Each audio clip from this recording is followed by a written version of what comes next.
What's going on, guys? Happy Wednesday. Oh, I gotta make Mark's full screen. Dun, dun, dun, dun, dun, dun, dun. If you haven't guessed, we have Mark from Me Loves Reef on today. Wait, so your intro is always just you prepping for your live stream? Yeah. And smacking the fan. Okay, done. It's not even true anymore. I mean, it's this room. Oh, that's fair.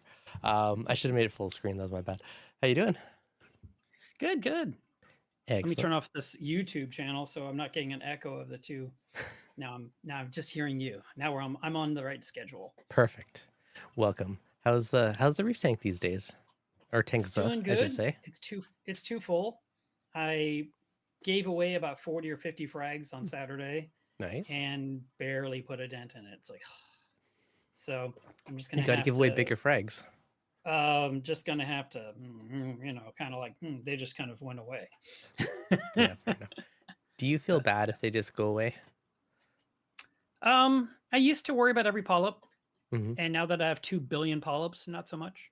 Yeah. No, it's okay. Into the ether. Yeah, That's it's just like I mean, a lot of it's bird's nest. Who misses bird's nest? It's like, fair enough. I have like a 2 or 3 foot section, so it's just like, Reef Keeper says put them in your calcium reactor. I'm like, that's like putting potato chips in your calcium reactor. I mean, you put it in, and the next day, cotton candy. No, they don't go that fast. I mean, how Bird's low do you, nest, as thin as that stuff is. how low do you Ridiculous. run your pH Keep it at 7.2. in your calcium reactor? Yeah. What do you keep yours at? 6.5. Wow. Yeah, I don't need to. How do yours disappear so fast at that? It would with a much lower pH for sure. Yeah. But yeah, I've been running 7.2 for probably the last 2 years. And do you still find you get enough output from it? Oh yes. I actually had to go unplug the CO2 regulator just to stop adding, alkalinity to the system. Really? Because it was creeping up too high, even though I have code to prevent that. It was Yeah. still creeping. I was like, come on. So I went to adjust the code and it still was creeping up. And I called Dwayne and he says, just change from on to off. So I did it as switch in the code and it was 0.5 even higher. I was like, ah. And so he apologized and I switched the code back the way it was and I disconnected the CO2 to the solenoid to stop any more gas from getting into the reactor for overnight. Mm-hmm. And then this morning I checked, well, I don't know, whatever, noon time, my morning, I looked at the tank and it was at 10.01. I was like, all right, I guess I'll plug the CO2 back in. Let's see. It's Well, that's got to be much better for your pH running at that high, though. Yeah, it definitely helps. So my tank right now is at 10 DKH. Okay. And I'd like it to be at 9. But when I refill the reactor to the top after a good cleaning, it tends to creep up because it's got way more mass to dissolve. Yeah. And so I try to use a limiter schedule to have it cycle on for 20 minutes, off for 40, and run that schedule. And if it gets too low, it just stays on around the clock. But then if it starts to creep up above, I don't know, 9.5, I switch to limiter, and it's just been creeping up anyway. I'm like, oh, you. I know. So so I only need 7.2. I don't need 6.5. So what media are you using inside of yours? Reborn. Really? Yeah, been using that stuff for many, many years. Well, why the heck is mine so different? I've run it so much lower than yours. I don't know. I am going to have to play with this now. It's going to bug me. I mean, if your alkalinity is fine, don't change anything. That's the rule. Yeah. But I also dose on top of that, right? Oh, you do? Yes. Oh, I don't. Yeah, I have the calcium reactor media. I have like 100 mils of alpha reef on top of that. Plus I had some hydroxide on top of that. Wow. I know. Okay. And I'm running mine like 6.5. That's why I'm like, how is yours? Let me ask you this. Have you measured the effluent of your calcium reactor? Not in a while. Okay, well, it needs to be between 19 and 35. So if you are getting 34 DKH, you probably don't need anything else. But if you're getting, 19 or 17, it would explain why you're having to dose other things. And odds are your flow rate coming out of the reactor is a little too fast, is my guess. Yeah. If your numbers are low. I actually lowered it. I was trying to basically make my pH higher. So I was trying to like, okay, what if I dose less of the calcium reactor and up some of my other stuff? Yeah. So it's partially self-inflicted. But I actually will measure the DKH. I have not done that in probably years. Right. A lot of people don't. I find it to be super helpful because it just does this thing. It's just great. My tank tends to be 8.1 to 8.3, somewhere in that range. give or take, a little bit. Hmm. I mean, I say that, but technically I'm sort of lying right now, only because my pH probe died, and it's been saying 7.1 for some time, which I know is not true. The reef's still alive. So, and so I went to Fusion to look at the schedule. Like, when did it? Because I don't pay attention to pH. Hmm. It's not a thing. It's sort of like a, eh. And so I went back 90 days or 3 months. It was that 7.1 the whole time, or 7.0, 7.1. When I had the people over on Saturday and I had a house full of people, it showed the pH change all in that 7 range. I was like, Yeah. all right. So it went down 0.1. Well, according to your calcium reactor logic, all your corals would be melted by now if that's what your tank was at. Yeah, exactly. So I mean, the whole reef would have been sort of melting. Yeah. All my SPS. By the way, let me talk about that for a second. I was cutting frags for people, and I could not believe how hard it was to cut the stonies. They were so dense, so strong, and that tells me, number one, I'm growing good coral. Because when they're brittle and frail, you just barely look at them and they snap. You're all Yeah. annoyed. You're like, are you kidding me? And I was trying to cut acropora. I was trying to cut a staghorn. Another one.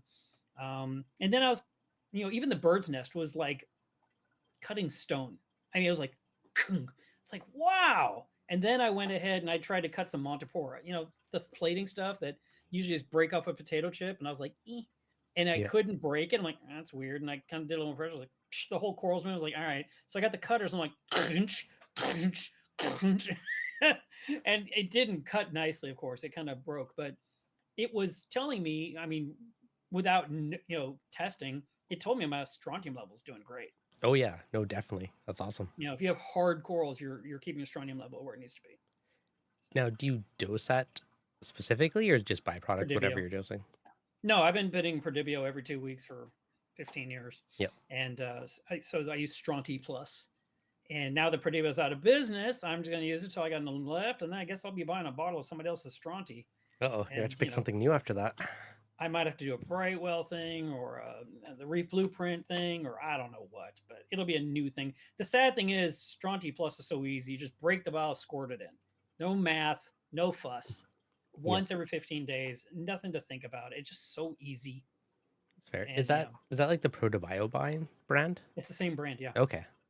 Yeah, Perdibio makes Stronti Plus, IOD Plus, BioClean, BioOptim, BioDigest, all the bios. Yeah. And I've been just using that since 2011. So 15 years, around 14 years. You said they went out of business or they just stopped making that specific No, one? went out of business. They declared bankruptcy about 4 months ago. It was big news. Oh, that's no fun. No one told you in Canada? Nope. Oh my God. Breaking news. Breaking news, I'll have to sparingly use my vials. I still have some in my shop. I'm like, should I just pull them and keep my 10-year supply? I mean, it'll keep you going for a while. The weird thing is I have like lots of weird stuff instead of just like the standards I need. So yeah, in theory, I could continue to use the other ones that are in my shop, but it would be like breaking over like 10 little ones versus the one pro vial, which is so easy. No, that's fair. I like those. I like those for the Protobio for like cycling in new tanks and stuff. I always felt like they work pretty well. I'm so disappointed that they're gone, that things didn't go, that the economy didn't support them, whatever. The COVID killed them, whatever you want to call it. I'm just, makes me mad. Yeah, that's no fun. I hate losing a good product. I dug those out when I pressure washed some of my rock. So I busted some of those out and I just like dumped those in afterwards and it seemed to do the job. Yeah. Yeah. Nice. You have a super tiny tank in the background. I have a water box. Yes. That is maybe 15 or 20 gallons. I've been calling it the 20 gallon, but I don't think it's that. I think it's smaller. It's an all-in-one. Yes. And then I have a 1 gallon right there. Right there. That's an all-in-one. Nice. And that little one's kind of a pain in the butt, but I like it. I mean, it's got one fish in it, and I feed him every night. And it's a barnacle blenny that lives in the barnacle. Nice. So he just comes out and he eats food like a lionfish. He's like chomp, chomp, chomp, and he just darts around like a lunatic. And then he goes into his hole and just sits there and watches me all the time. That's cool. So I like him in there, but and he's such a tiny fish that 1 gallon's actually a lot of water for him. Yeah. And the only thing in there is like 2 hermit crabs, a bumblebee snail. I don't know, it's almost nothing, and some macroalgae. Oh, that's awesome. Yeah. Final act. Thank you for the weekly streams. Thank you for the super chat. Much appreciated. The barnacle bunnies are awesome. Those guys are super cool.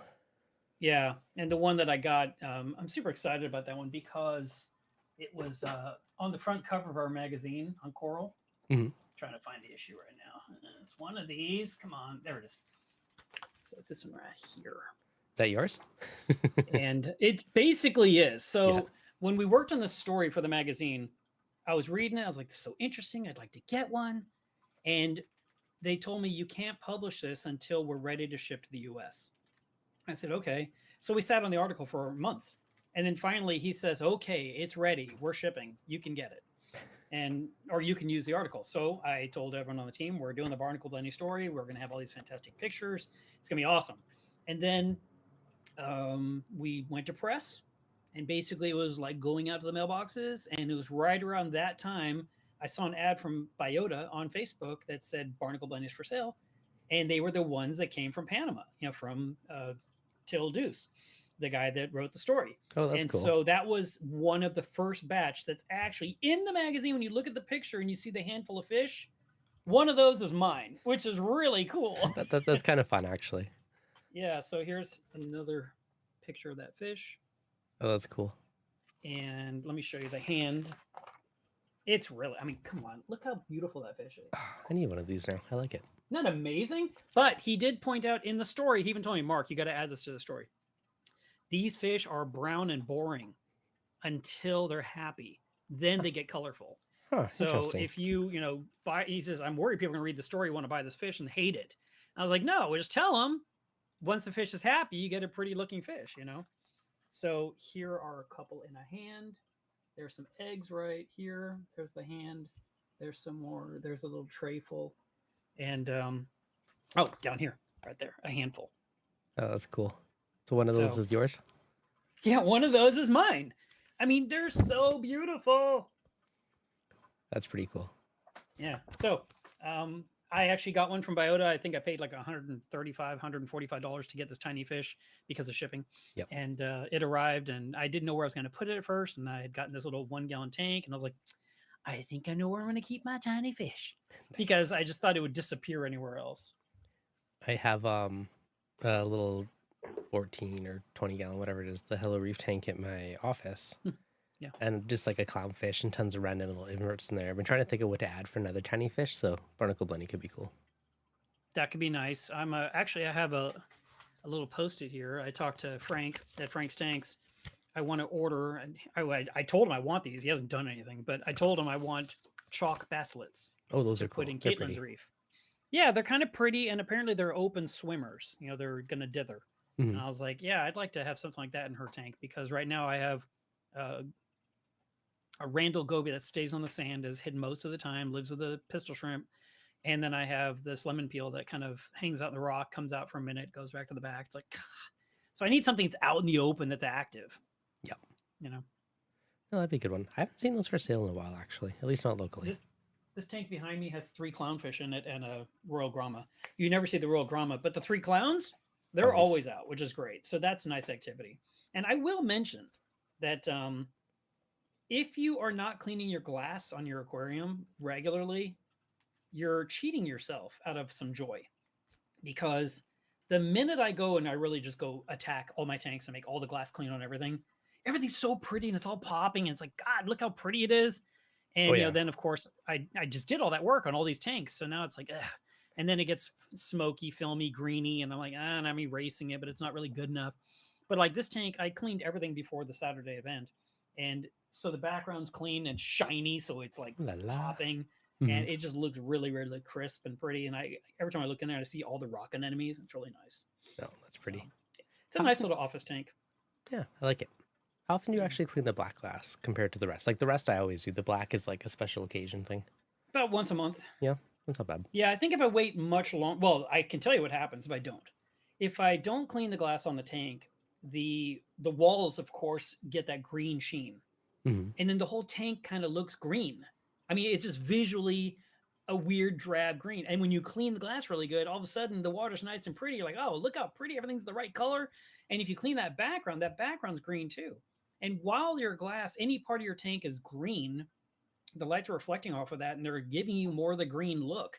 Yeah, that's So fair. that's why I scrape them down. And I haven't done it in my 400 gallon, which is only in the end of the tank. The overflow box, Yep. because everything's grown on it and it's covered in chalices and stuff. Yeah, I got one from Julian. I forget what he called it. He always has a dumb name for his stuff. Like Yeah, I Julian's have his too somewhere. secret thing or whatever it's called. It's Yep. a completely stainless steel scraper with a tiny little razor blade, You still have and to you rinse need it. the finest little screwdriver to put that in. And I'm like chiseling the glass clean, but it gets all of it off, and it works Nice. really well, and it's good for that size tank. I couldn't use it in my big tank, no way. Yeah, I got this one literally just to like clean the bottom edge of my glass recently because it was bugging me that the scraper never gets 100%. Like you get all the main areas, Yeah, so always the odd little patch. So my yeah, old one was getting rusty, so I just grabbed a new one and did my tanks the other day. But yeah, it's crazy the difference of how much better it looks with like that yeah, pristine glass. yeah. Once you do it, you're like, oh, and it kind of reminds me of the days of when you first set up your tank. When you've got your brand new tank and it's all Hmm. crystal clear, and you put in your brand new sand and you put in your brand new rock, or even if you use brand new live rock, everything just is popping. It's gorgeous. Nothing has that aged look. It looks clean, but Yep. not museum quality, just clean. Like Hmm. cleaning your car really well. When you really clean it and you And then you, and you spray armor all on all the yep. leather and everything's just got that little bit of sheen to it. And then it just makes you smile when you go to your car. You're like, yeah, this looks good, right? Yeah. It's like that new Mm. car It's feeling. the same thing with the tank, and of Yep. course, clean the outside of your tank too. Get out Yep. that glass cleaner and just make everything shiny. Get rid of the runs, the drips, the Hmm. the fingerprints, all the things, that the dog prints, the kid prints, Yep. whatever. Get the Exactly. glass clean. Do you use anything special for glass cleaner? I've been using the Fritz glass cleaner. Yeah, I have like 2 or 3 bottles in my possession. They never run out. I mean, the bottle's like this big, and it's just like whatever. I don't even know what's in it, but it works well. it does work And well. there was a different company that it was so funny. So Frank's Tanks is the fish store by my house. I mean, literally walking distance. It's that close. Super lucky. And he had a product that when you'd squirt on the glass and you wiped it down, the glass became slippery. So your Yeah. cleaning magnet go. Oh yeah. It was like it oiled the glass. It was amazing. So Frank was selling the crap out of that. I mean, Mhm. people are like, he's like, you need this, you need this. Everyone's buying it and they're all like loving it. And then, but the thing was, on the bottle, it said reptile glass cleaner, reptile tank glass cleaner, or something like that. And he's like, we really need this label to say aquarium glass cleaner, or fish tank Yeah. cleaner, or something like that. So the company made new labels and they put them on the bottles. And then they brought him like a case of bottles, like they always do, and they charged him like twice as much. Oh geez. And he's like, "What's that for?" And they said, "Well, you made us do these labels." He goes, "No, I was telling you need to have labels that say aquariums because you're selling it in a fish store. We don't have reptiles. It makes no sense for me to sell reptile glass cleaner in a fish store." And they said, "Well, we've spent all this extra money." He's like, "Okay." And they were just like, "Well, no, we got to charge more." He says, "You know what? Pick it all up, take it back, bring me the reptile glass cleaner. I'll just sell that instead. I'm not going to charge my customers more because you put a fresh label on it." Yeah, And they exactly. were like, and so they finally just said, just keep the bottles. Well, I But mean, how much does it crazy. really cost you to do a different label? Like maybe Kate, there's a one-time charge to design it. Then after that, I Yeah, mean, you got it's to just a pay to different file you design it, print. and then you got to print what, 500 or 1,000 or how many you're going to Hmm. do, right? And then how many they did 12 for him, or 20 or whatever a box held. Yeah. And then at that point, you're like, all right, well, so you're out what, 90 cents plus the design guy that spent half an hour making this label that Yeah. changed the word reptile to aquarium or whatever. I mean, he probably had the original artwork too to work with. It probably wasn't completely from scratch. So yeah, it was Ah, dumb. crazy. There But then went. I think maybe, possibly, perchance, the Fritz stuff is the same recipe. I wonder. The Fritz stuff works pretty well. I have some. I haven't used it in a while though. Yeah. I So, usually shake the bottle before I use it. I don't think I'm supposed to, but I always do just in case. Because, doesn't like you hurt. said, you only pick it up once in a blue moon. Yeah. So I give it a good shake and then I spray my tanks down, wipe them down with a soft cloth, and everything's pretty. This is probably like not the best use on tanks, but every once in a while there was like this like we got it from Costco or somewhere. It's like some mirror finish or something, but it's like Mm. that same thing where it's like wax, like it's for like cars or I don't know what it's for. But every once in a Oh, while, I'll yeah. put that on a Yeah. cloth and I'll wipe it on my tank. But same thing, Oh, okay. the magnet just like glides like it's like Yeah. floating. It's so smooth. And lately mine's been like choppy and not smooth. So I'm like, I should almost try that Time. again. It's time to polish the tank again. Yeah, just don't spray any of the nasty stuff that's not made for fish near your tank. I'll spray Yeah. it in like the other room, then I'll walk over and Yeah. I'll wipe it down. And That's smart. Yeah. yeah, That's what I do. Yeah, don't aim at your tank. Don't aim at your skimmer. You always got to consider these things. Like there's Yeah. a lot, all those sprays, they atomize. It could be going in the air, floating in your tank, like stuff you got to consider. Yeah. Uh, So I didn't do Crown Royal this time, what do you do? but I am doing alcohol. I know it looks weird. Looks like So this is I think it's cinnamon nog I was gonna from say Christmas eggnog. Yep. that has Fireball Hmm. liquor in it. Yeah. And there's 0 expiration date and it says right on the bottle, no eggs are in this bottle. I'm like, okay. And I hadn't even cracked the lid till today. So it's a big honor for me to open that bottle in your name. Cheers. You've been saving that since Honor you. Christmas. I have. I bought it in Christmas, like, I like cinnamon flavored schnapps. And I was like, I like eggnog a lot. Maybe this is good. I have no idea. And they had a ton of bottles on sale. I was like, I'll just take one. Who knows? And I We're never even took a sip. we're a little past halfway to Christmas, so it's I fitting. know. I'm ready for Christmas. No, exactly. Okay, Jamie in the chat. What is everyone using? What's your opinion on using a used tank for coral quarantine/frag system? Would you avoid using one? Something other than fish? Something other than like reptile or rodents. I would be more cautious with a reptile or rodent tank, depending what was in it. Just because like some of them have little claws and they might dig at the corners and might chew up some of the silicone. So if it was used for a rodent or some other creature, I'd clean it really well and make sure that the seams are fine. But if it's just a used fish tank, wouldn't worry about it. But you can buy the cheap 10, 20 gallons if it's just for like a mini quarantine or coral quarantine. Yeah, if you know the history of the tank, it helps a lot with the decision-making process. Yep. If you want to get creative and you want to start gluing acrylic and make your own little quarantine tank, you could do that. Or you could, buy a brand new Aqueon for nothing. I don't know if they still do it, because everything changes in this economy, but maybe Petco and PetSmart are still doing the $1 a gallon sales. I don't know if they still do that anymore or not. Yeah, I think so. But Or $10 Mark, 10-gallon tank is a deal, or Mark could make you a custom acrylic one. I could charge you lots of dollars. But yeah. So there's definitely lots of options for a coral tank. Like I would almost do just like a low shallow one. Mhm. Just make it nice and easy. But really anything's gonna work. But yeah. A long time ago, I made a box. I can't remember why I made it, but I'm sure I was making it for a customer and I made a mistake. Mhm. So this box was maybe held 13 gallons of water. I mean, it wasn't huge. And maybe it was supposed to be width by height, and I did width by front to back. I just, I messed up and it was not the shape that fit their situation. So I had to build a new one that was the correct size for their demand. And when I was left over with this box, I was like, I have a permanent quarantine tank. And so I just kept that going, and it sat in my fish room up on a rack, and I had a simple little Home Depot light bulb on top, and I had two pieces of live rock in there, and a small heater, and a glass thermometer stuck to the front of the glass, so I could always see the temperature. And that was it. I just kept it running 24/7. And if I came home with a new frag, I threw it in there. If I came home with a new fish, I floated it in there. It was great to have handy, and I didn't do water changes on it much at all. I just kept it running, Mhm. and I would try to remember to top it off. Yeah. Nowadays, top off systems are so cheap. I would set that up with its own top off where it would just maintain it. It would just be great, and it would just add the liquid as needed to keep the salinity perfect all the time. Yeah. It's a good way to do it.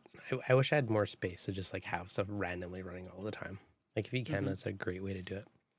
Yeah. So if you do you still do that? Do you still throw new frags in there? I don't have that tank running. That was a long time ago. I have a new frag tank that's been running. Well, I say new. It's been 6 years, right? And I can throw anything in that tank, and I do. Sometimes I come home with a brand new something. I float it in there really quick, and that way I can do it. But I have so many tanks now. I've got the 400-gallon Reef, Caitlin's Reef, which is a 27-gallon, the office tank behind me, which is a 20-gallon. I got the 1-gallon right there. I've got the frag system, which is 60 gallons. I have the refugium zone under the 400-gallon that could hold a floating anything, temporarily. So yeah, there's no lack of places to put bags of water with things in them. But the quarantine tank, I'm sorry, the frag system became overrun with monos really badly, and I was like, and I was like, I'll just scrape some out, and I ended up with thousands upon thousands of them. I mean, it was all 4 walls, the entire substrate, all the rock was covered, millions, thousands of mojanos.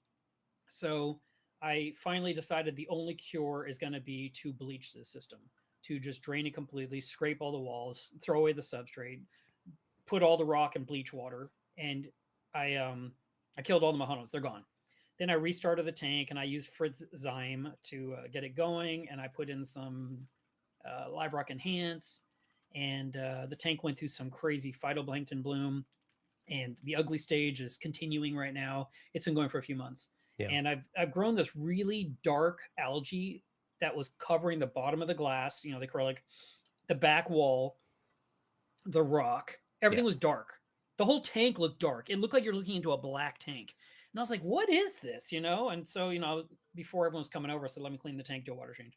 And I had already treated a week ago for cyanobacteria because I saw red blankets and I thought, I guess it's all cyano. But the thing is, the cyano treatment did not kill the cyano, which was weird. It always didn't. Mm-hmm. So after I let it cook or ferment for like 5 or 6 days, I was like, I'll just start siphoning it out. And I did. And I'm siphoning off basically the black off the bottom of the tank and seeing the bottom again. And the whole tank's getting lighter. Yep. And then I did the back wall, which is not only covered with this dark algae, but air bubbles were coming off of it. Like it's going through photosynthesis, like tons of oxygenations happening. And I'm scraping all that off. And then the frag racks, the ones that hold all the plugs, they were black. And I siphoned all the crap off. It comes right off. It doesn't hold hard. And it was black? It's dark, burgundy to black. It's dark. Maybe it's brown. Maybe it's a deep brown. But the whole tank, when you just looked at it, it looked like you're looking at blackness. Like the lights aren't working. It was just so weird. The black coal reef. Yeah. I siphoned it all out. I pulled out about 15 gallons of water. I have a 60-gallon system. Refilled it. Got the skimmer operational again. And I can see through the tank now. It's better. So, and the point is, as I pull things out of my reef now, as I'm resetting it, I have somewhere to put some. Yeah. And I mean, really, there's not a lot in my tank. I have a couple of ginormous colonies that need to be cut way back to something reasonable. And all my little tiny nano nems, my little anemones that I have hundreds of in the tank, they all need to come out and go into an acrylic basket inside that frag system just so I can keep them contained. And then I'll ship them to Tidal Gardens, or I'll ship them to Unique Corals, or I'll ship them to Biota, or whoever wants to sell anemones. I'll let them do it because people aren't coming to my website looking for livestock.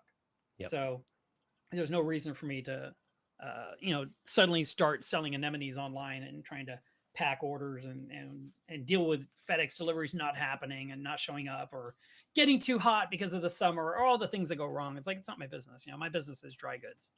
So I just want them out of the reef. And I am going to be basically pulling out huge coral colonies that are dead, covered in these anemones. It'd be super easy to get them out. Like Duncan colonies that are gone because the anemones stung the Duncans gone. So I'll just pull that out and take out 20 at once, and I'll pull another one out and get another 40 out, and I'll just keep going until I can start seeing my rock work again. A lifetime supply? Yeah, it's too many. That's fair enough. Yeah, well, you can always just like pressure wash it like I did. It's funny to get the Mahanos off the rock that was in the frag system. I took all the rock out and I jammed it all into one 5, or let's call it a 6-gallon bucket. It's kind of like an oversized 5. Yeah. And I filled it to the top. I mean, it was all rock to the very, very top. I just Tetrised it all in there till it all fit exactly. And I had to fill the bucket with water to the top so that the bacteria wouldn't die. Mm-hmm. And then, which is so dumb because I knew I was going to do what I was going to do, but I still was like, don't let it die. Yeah. So whatever, I left the bucket in my fish room like that for 2 days. And this horrible smell was coming off the bucket. Like, no circulation. All it is Mahanos and non-moving water. This has got to change. So I took the bucket outside, and I was going to, like you talk about pressure wash, I was just going to garden hose it off. And as I pulled the rocks out, they were 98% Mahano free. All the Mahanos had just let go and fell to the bottom. And the bottom of the bucket was like an inch of Mahanos, just a layer, just completely at the bottom of the bucket. And that smelled terrible when I poured on the driveway. And for like the last 3 or 4 days, the following 3 or 4 days after doing this, my truck, because I poured it under the truck, just smelled like death.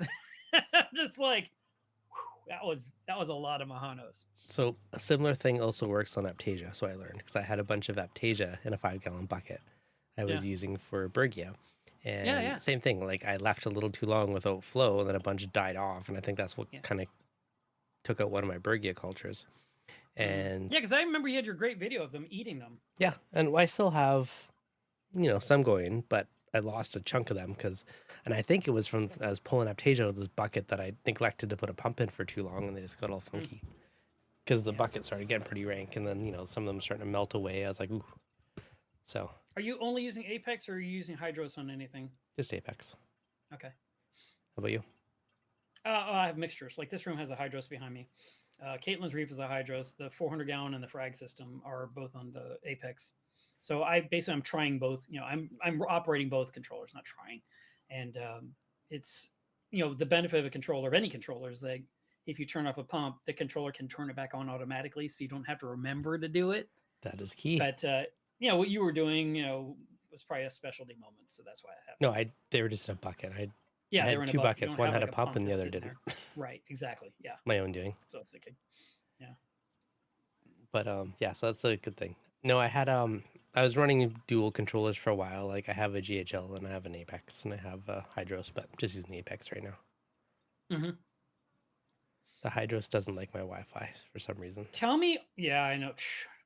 I have the worst time with my. No, I shouldn't say this to anyone. I'll just tell you. No one's listening. Everyone's. I have the worst time getting the CJ pump to ever talk to my Wi-Fi. Oh really? Can't do it. Can't do it. Can't do it. Can't do it. 3 different products. None of them connect to my. I'm like, all right, it's on. It's all that matters. I guess I don't get to control it, but it's on, and that's all that matters. You just have to go old school and look at it once in a while. Well, I make sure the little light is on, but other than that, it's like whatever the percent is, that's what it is. That's what I get.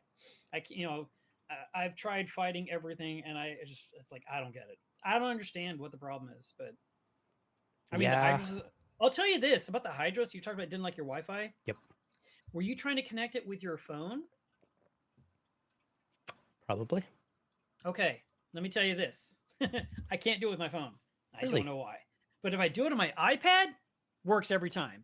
That's so weird, right? They're both iOS. And I couldn't get it to work. I was talking with Carlos, and I said, Carlos, I'm calling you yet again with another brand new Hydros that I cannot. Why is it you guys promote this as an easy controller? Anyone can do it. And I can't make it work. And it drives me bonkers. I want to say good things. What the hell? And he just said, it's okay, no problem. And turns out he was helping me do this while he was waiting in the terminal at the airport, waiting to catch a plane. And he took the time to tech support me. And, he's like, okay, so what do you see now? And I was like, send him screenshots, showing it just won't do what you say. And he finally says, do you have anything else? I'm like, the iPad. And he goes, do that. So I did it and it worked. Huh, and then the next time I had another one, it was time to do it again. It again wouldn't work. And I pulled out the iPad and worked. I was like, so strange. It chokes on the phone, on my phone. I don't know why. Huh, interesting. I really don't know why. So mine would connect fine from my phone. And yeah, I don't think it was the controller, but it was all like the power bars and stuff where they'd work for a couple weeks and they would just drop off and lose Wi-Fi or something and just stop working. Oh, you're talking about the cheap energy bars, the Wi-Fi driven one. Yeah, I never even plugged mine in. I only use the XP8. I want something that's hardwired with a cable. Costs more, but it's always going to work. Those didn't exist when I had it. So it was like a while back. Yeah, it was like way back when. So I haven't used those, but if I was to do it again, that's what I would do. But it would work for a couple weeks, and then the controller would be mad in the middle of the night and be like, meh, meh, meh, meh, meh, and it'd be all I was talking about I couldn't get it to talk to it the first time. Like, get it onto the Wi-Fi network to even get going. I was like, I'm just stuck. I literally can't do anything with this device because I can't get past the initial stage of enter a password and a username and get on your network. I was like, this sucks. And I'd be so aggravated because it's like, everyone else is doing this. Why am I having such a hard time with this? Yeah. And I have to call someone for help. It's like, really? Wow. Is it working now? Yeah. Once I get past that stage, I'm done. It's just that opening the box, going from open the box to getting connected to your internet, I'm bad at it. And I feel like there's not enough documentation or instructions on that little tiny piece. What? I feel like that piece should be step-by-step PDF or something, not even a video. So you can literally look at each thing it's telling you in picture form. I think it'd be better. So the two things to, I guess, semi-consider is a lot of the times these IoT-ish style devices just have very basic Wi-Fi chips, and they Yeah. generally don't play nice with 5 gigahertz. They generally want 2.4 only. Right. And a Yeah. lot of people, their modems default to both with the same SSID, and that can mess with some stuff. So Yeah. generally, it's better to give your 2.4 a different SSID signal Right. name than the other one. I did that for a long time, and then one day I didn't have to anymore, and I could just have one, and I haven't had a problem. I just haven't. It's been great, but I used to have separate. I had the low band and I had the high band, just for streaming TV shows and stuff like that. Yep. And it was great. But I remember specifically I set up like a Miles Reef 2.4, or whatever it was called, just something that that way I knew that was the one that was going to work with my vortex and work with my, whatever, because they were so demanding to be on that low bandwidth. But, and, I'm still using the same router. I've been using pretty much the same router for a long time. I don't even know when. I don't know if it even got replaced when I switched to giga speed. When I went to 1 giga, bigger, whatever you call it, gigahertz, giga band. Yeah, faster internet. Yeah, I got super fast speed. I can upload like 2 gig videos now in like 2 minutes. It's crazy. Nice. It's awesome. Gigabit. I love that. Attaboy. Yeah, I like it. But yeah, so okay. Other people in the chat said they had the same thing with the Hydros energy bars dropping off Wi-Fi. So I'm not alone. Yeah, no, the little ones are they're not reliable, and so you have to plug things in that don't matter. Like your dosing pump. Something that's not mission critical. But like if your return pump was in there, or something important, so just get the wired you're really one. up a creek. So yeah. Moral of the story: get the wired one. Yeah. No, get the XP8. I mean, matter of fact, the launch has the XP8, or it's an XP4, is built into it. So you get the brain, 4 good outlets, all the probes, all in one. It's really cool. I was like, oh, that's neat. Don't they have dosing pumps on that too, or is that a different one? No, that's a different one. Okay. The Minnow, maybe? actually, I think I have it sitting down there. I have one somewhere. Maybe it's under that cabinet. I don't know. That has 2 pumps on it. Yeah. And that's a little module with 2 pumps. I think it's called Shrimp. Minnow. That could be wrong. Minnow. Minnow. Thank you. Yeah. So, and I haven't hooked it up because I don't know which tank to use it on, but maybe this one behind me would be the perfect one. I think for now, I haven't dosed anything. Solution. I just do water changes. But if I was going to do all for Reef like you're describing, that would be the perfect tank to set up the minnow with all for Reef. And I don't know what the other thing would be, but it could be something. My office tank, I have 1 dosing head and all for Reef, and it's been good. I actually really like that product. It's simple and that everything seems happy. So yeah, I have a jar of it. I just have to mix up a batch. I need to like make a gallon, whatever the recipe is. I don't know how much it is. Do you know off the top of your head? Is it a tablespoon, or is it 49 grams or some stupid metric thing? I feel like it's 17. 17 Is it 7 grams or 17 grams per liter? So you're weighing it, or per like 100 like a mils? drug dealer? Yeah. I can see it. I feel like it's 17 grams per 100 mils, something like that. Okay. No, I just want to make like a gallon. Yeah, that's what I do. Mils. I don't want to do mils. I want gallon. So I fill up a jug and then I weigh the jug to know how many mils it is based off the math of like 1 gram is 1 mil. And then I just mix up whatever powders equates to the water that I did to keep it consistent. See, if I weighed my jug, I would know how many pounds that is. That's not going to help me. Well, you put your scale in grams and then you know. No metric. This is 1 mil equals 1 gram basically for water. So it's easy. It's easy math. Your metric system just irritates me. That's like 14 chickens across, right? The funny thing is here we still use both. It like depends what it is. It's ridiculous. But I love giving people a hard time about metric. Yeah. Mm-hmm. I learned metric when I was in school in Switzerland, so I mean I know what it is. It's just irritating. It's like, like rule of tens. No one uses the rule of tens. Well, okay. I hate the someone in the chat just said 6 scoops per 1 liter. I hate that. Like, what is the scoop? Thank you. Like, there is a scoop, yes. But to me, that's not accurate. It's like a heaping scoop, but like Baker's perfectly level. Is it compacted? Like, is it a freaking... You smooth off the top. Yeah. And then, like making a cup of sugar for cookies. But even gallons, there's like a British gallon, a US gallon. Like, there's so many different things that annoys me. That's why I like milliliters, because it's precise. It's like, okay, 3750 mils is a gallon or whatever works out too. Then you're good. Somebody said 160 grams for 900 ml. See? I'm lost. I trust Phil. Was that English? Do you not have a scale? Okay, look at this.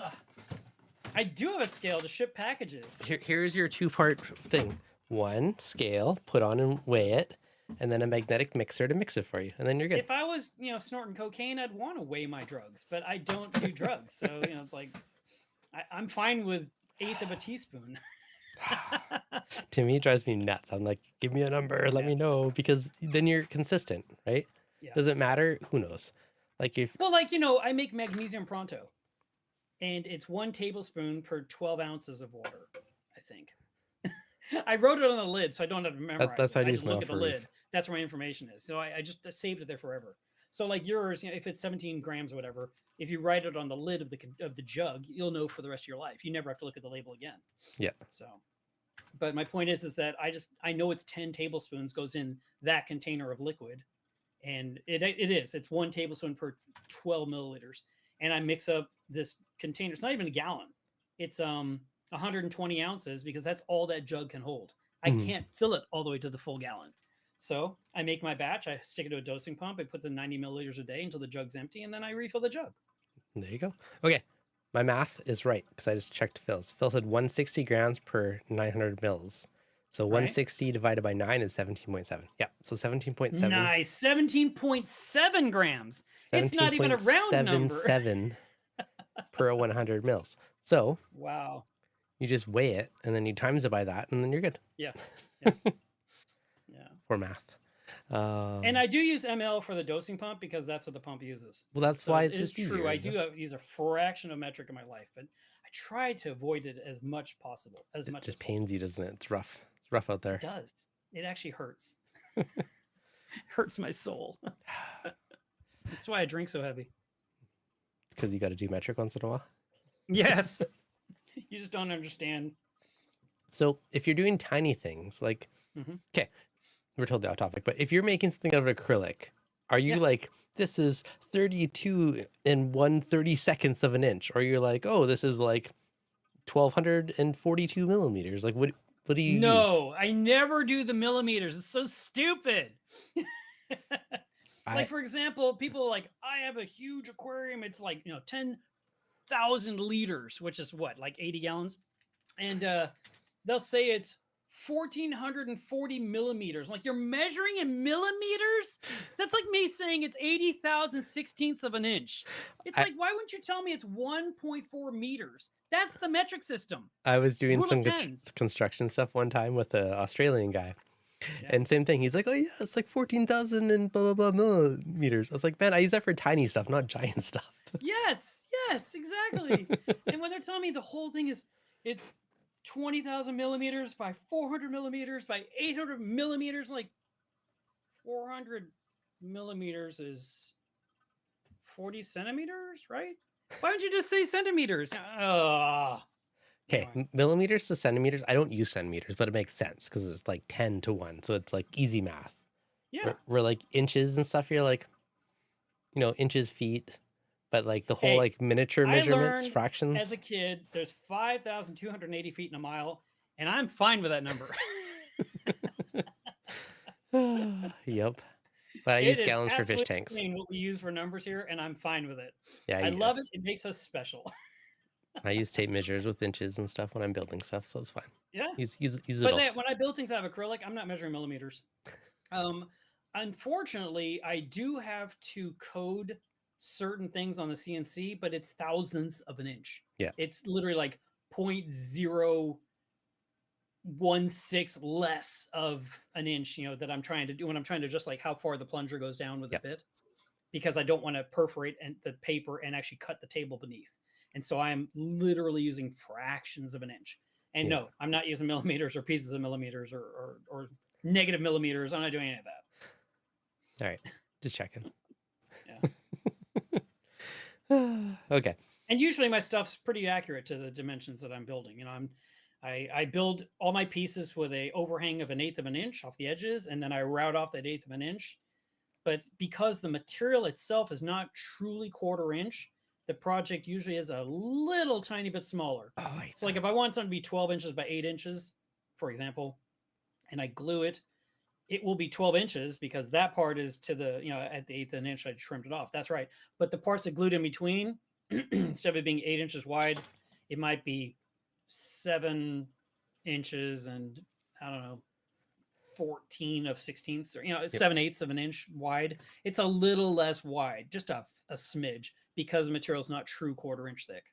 That drives me nuts with wood. So to make this relevant to aquariums again, if you're building an aquarium stand out of 2x4s, they're not actually 2x4. Yeah, So I you got to know. take that into You're math. right. I built something Yeah. one time. I was like, what the F? And I measured, and it's like 3.5 inches or something. I was like, I got scammed. Where's my other half an inch? You know, You were ripped off. I was ripped off. There's someone in the back of the Home Depot trimming off edges. Like, nope, we're gonna save these slivers. Pretty We're much. gonna sell that to someone else. So if you're building your own stand and you're thinking it's a 2x4, it's a 2x4, it's not. So take that into your math. Like actually measure them and figure out what it works out to. But And here in the US, we have different lengths of 2x4s too. we have So that like same you can get 8 technology of different 2x4s, lengths. Yes. 96 inches. Well, we also have 2x4s that are 92 and 5/8 long. And the reason they're shorter is because when you put the other 2x4 on top of it, it gets you to that 8-foot height. It's actually designed that way intentionally. It's made for that. What? We have 2 lengths of 2x4, of the standard 8-footers that you'd think you're Huh. buying. Because people buy 8 foot, 10 foot, 12 foot, Yeah. 14, 16 feet. But the 8-footers, we have true 8-footers, and you have to go buy an 8-footer, 96 inches long, or you get one that's 92 and 5/8 because of the header. Damn. It saves a little bit of money, believe it or not.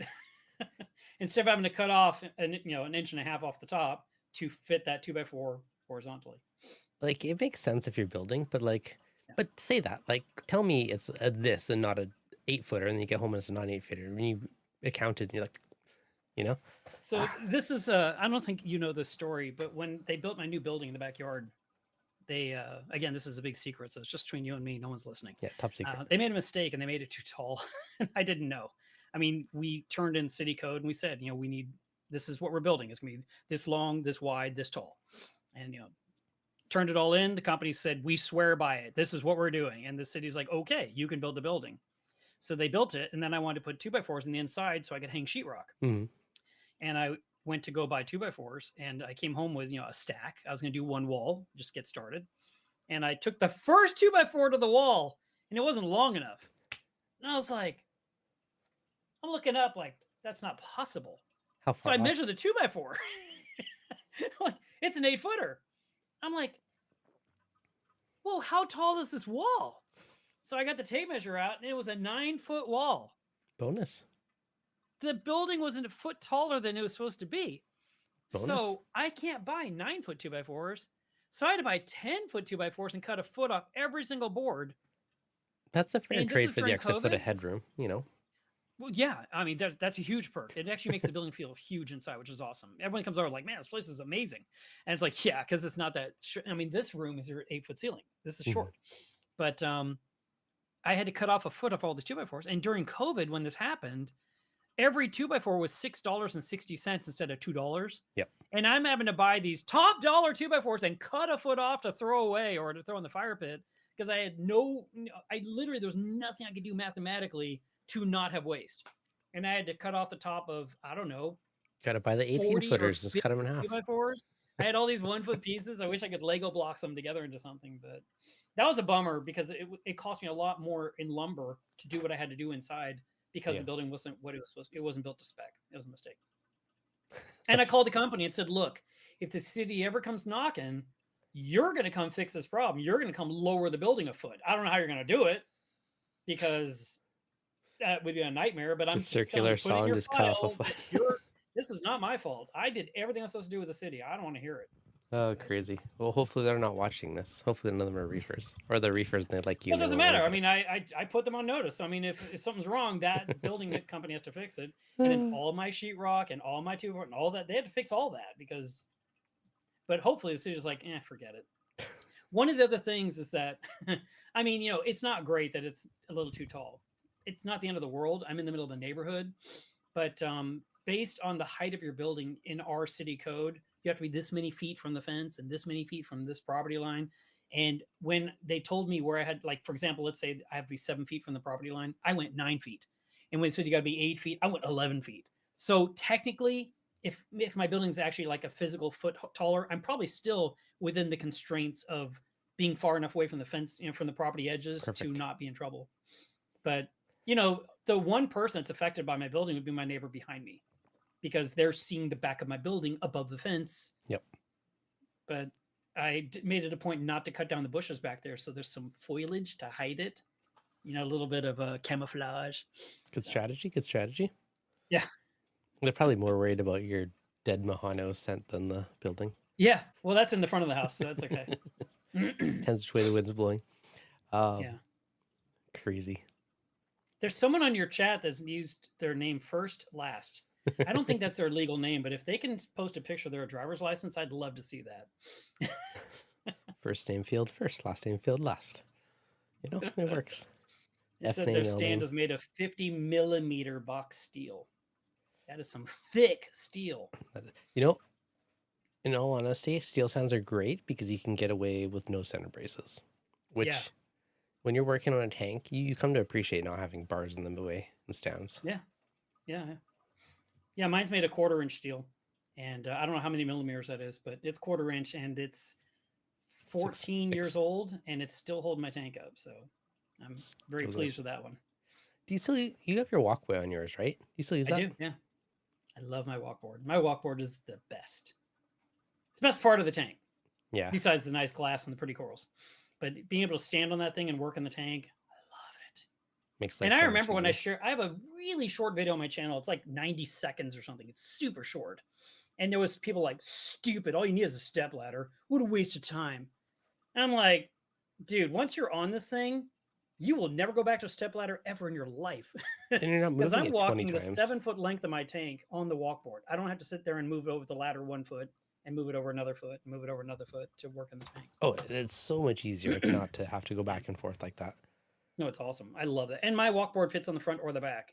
So if I'm working on the front, I put it there. And then when I'm done, I can take it to the back and put it there. And I can work from the backside. I can move the rolling light rack out of my way. It's really, I mean, the whole thing, I'm really glad the way I planned it so long ago. And it's still working to this day, which is awesome. No, that is awesome. Makes me happy. Yeah. Steel sands. How do you coat it to deal with rust? In the past, I had mine powder coated.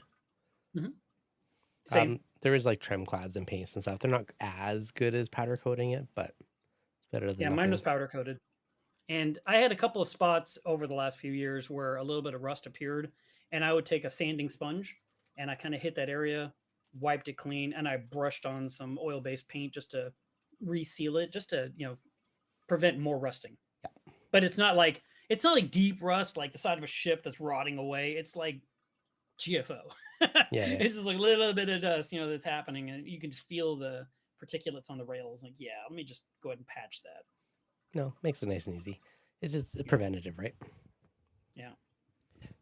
Steel versus aluminum. Yeah, aluminum is nice, but not cheap. Easier to move. Reef Ed says, Mark looks like he's had a frazzled day of dealing with a custom peacemaker order. I think Reef Ed is the customer I was dealing with today. So I was sending him photographs of what I'm making. Here, I'll show you, Devin, what I'm going to make.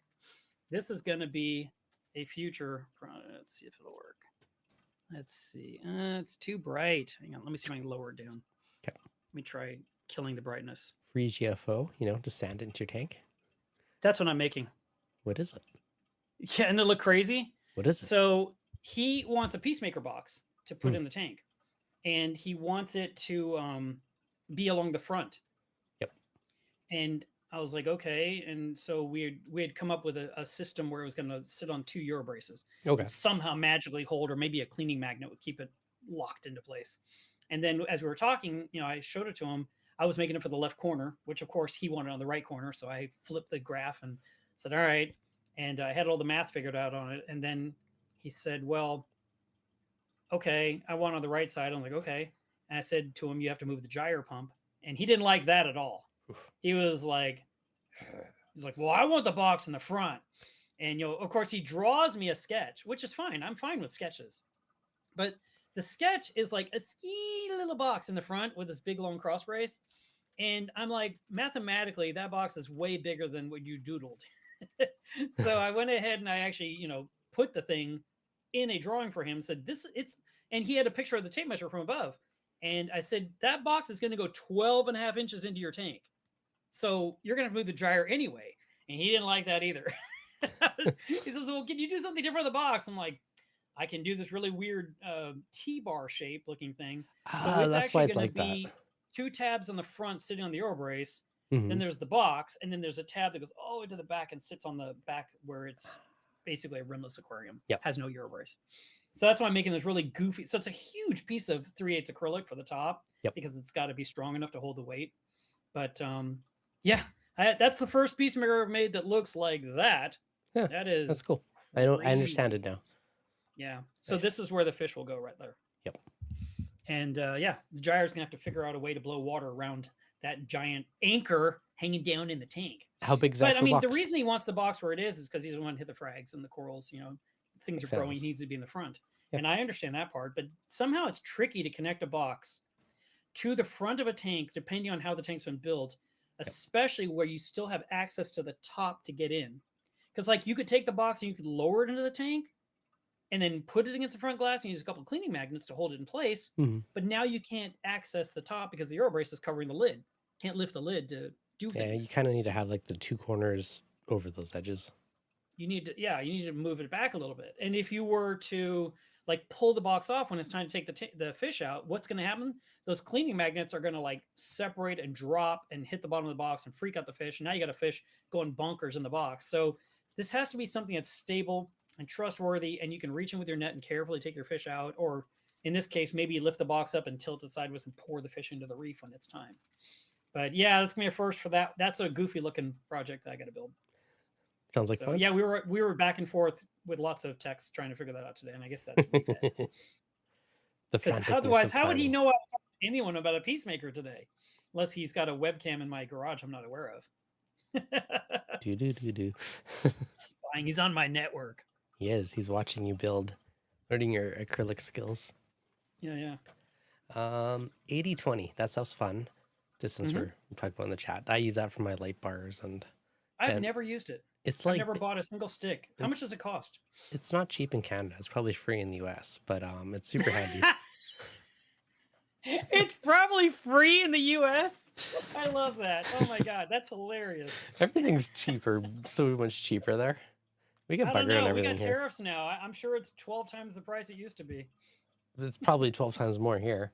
But like my light bar was like $200 and that stuff. You know, some of that was probably shipping and blah blah blah. But yeah, it's cool stuff because you just slide in little stuff like little T-nuts and you could rearrange stuff. Yeah. And I don't know, I think it's super cool. Yeah, I've just never had an inclination to buy it. You know, back in the day when I did my light rack, I used Easy Tube, which is aluminum or steel tubing. It's probably 1 inch square, and they had these plastic things you would hammer into the end that would be your connectors. So you had like a T shape or a corner shape or a cap, and you would just literally seal off the end, or you'd hammer together to make a rectangle or whatever. So I made my rack out of, my light rack is all out of Easy Tube, where it's all aluminum except for the part that's the handle, the part I have to pull on. Yep. I got steel for that because I didn't want to. I was afraid as I'm pulling on a 100-pound rack, it would just like bend or bow.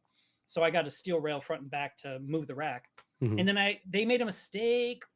Yeah, they made a mistake once, and I think this is right. Maybe not.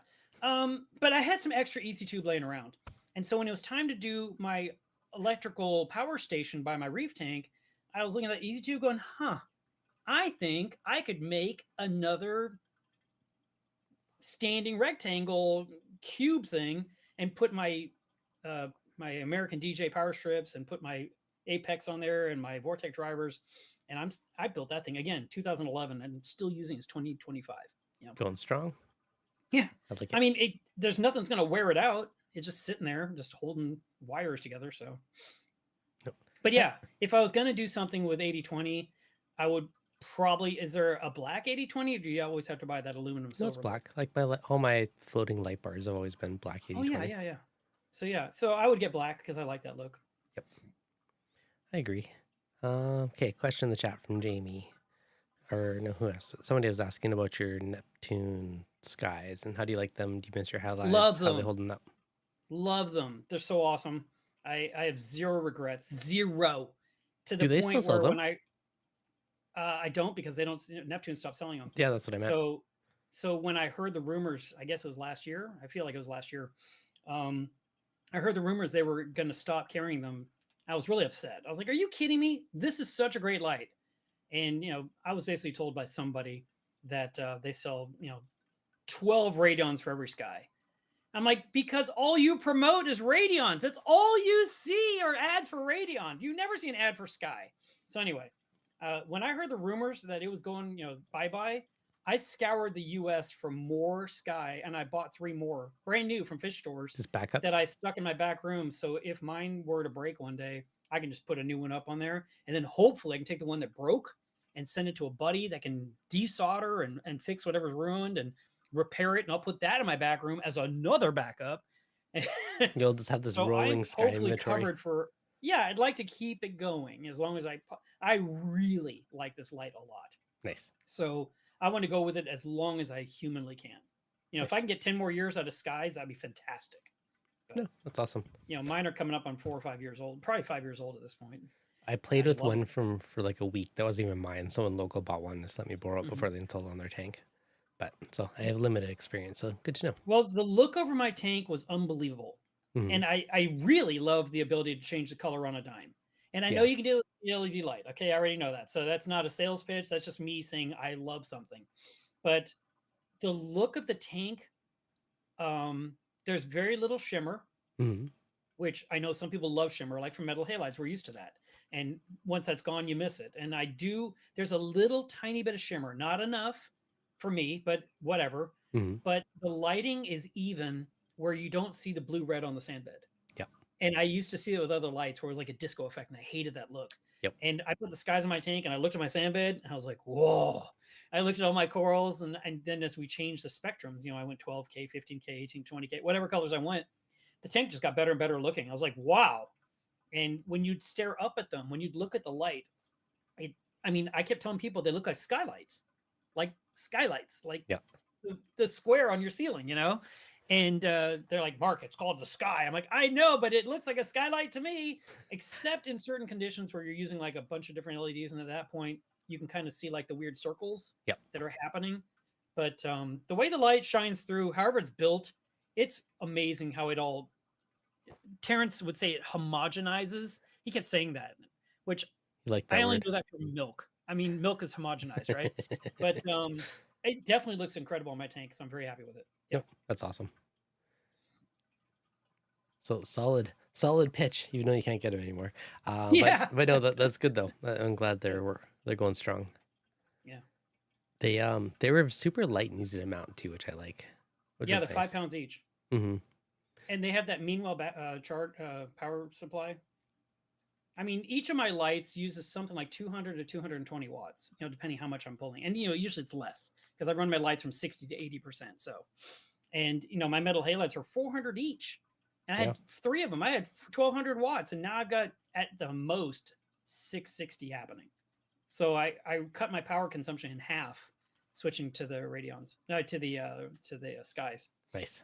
And I felt like if I went with radions, I'd need 6 minimum, possibly 8, because my tank is 7 feet by 3 feet. And I just felt like there's no way I can do this with like 3 fixtures. Like I did my tank with 3 skies. Yeah. And 0 regrets. It just looks that good. No, that's awesome. That's solid. A few people are talking about the ATI Stratons in the chat. Those are pretty sexy. I was seeing what the last show was at, and they look pretty cool. And there was a really good Kessel, the A9. I got to try that briefly. They sent it to me to try out, and then I think a customer bought it on the spot or something. And I got to try it out briefly. That's like and the I was big like, man, this looks thing with really the little good. bumpy on the two. Yeah. Well, the one I had was a rectangle. But then they came up with a newer one. Okay. So like it was like maybe I'm wrong, but I thought it was called A9. There's like maybe it was 9X. The AP9X I think is the current one.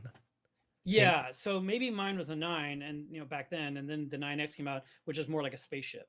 It's got the curvy shape, and I mean that one will give you the shimmer because it's 2 points of light and not a whole bunch of LEDs. So if you're looking for the glimmer lines to go through your reef, that is a good light fixture.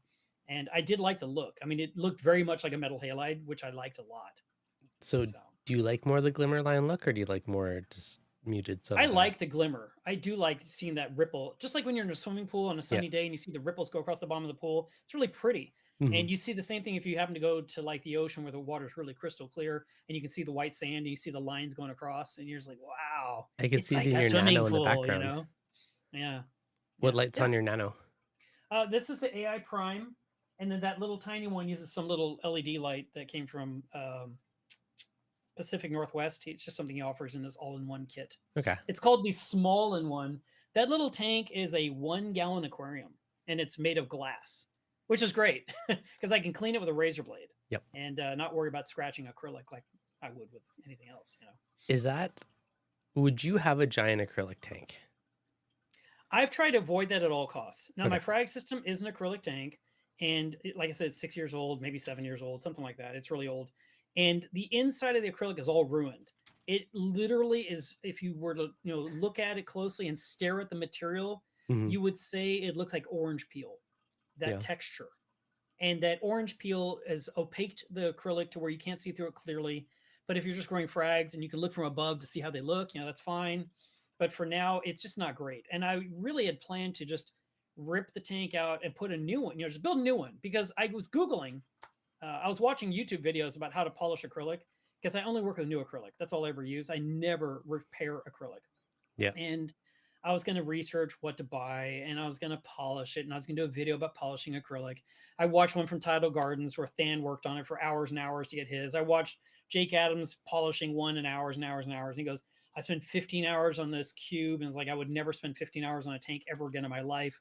And I was looking at it, I was like, I could build the tank in less time than 15 hours of polishing I 2 could build a panels new of one this quicker tank. than I could polish Right. this. Yeah. I could, Fair. and I'd save money because the acrylic will be less than buying all the equipment I need, plus the 15 hours of labor. And then the documentation of, that was the only reason I was going to polish acrylic was to make a video to show how to do it. Hmm. But at the same time, I was like, is it really worth it? No. So anyway, I was going to just gut it. I was going to tear it down, make a smaller frag tank, and put a permanent quarantine tank next to it and have a little quarantine with a smaller frag system, and that's it. But then as my reef got so full, it's maxed out right now. It's ridiculous. That I was like, okay, let me just clean up the Mahanos and just get saltwater in there. Just have a place to put corals as I rip them out of the reef. I just need a place to park them. So even though I can't see through this acrylic, whatever. And here we are. I'm at the cusp of pulling things out of the tank. And so that's why I didn't bother building a new tank because I just need somewhere to put things. The other choice would be a Rubbermaid bin or a cooler with the lid unscrewed, to have a big, like a beer cooler, a huge one, where I just fill it with corals and put a power head or an airstone or something.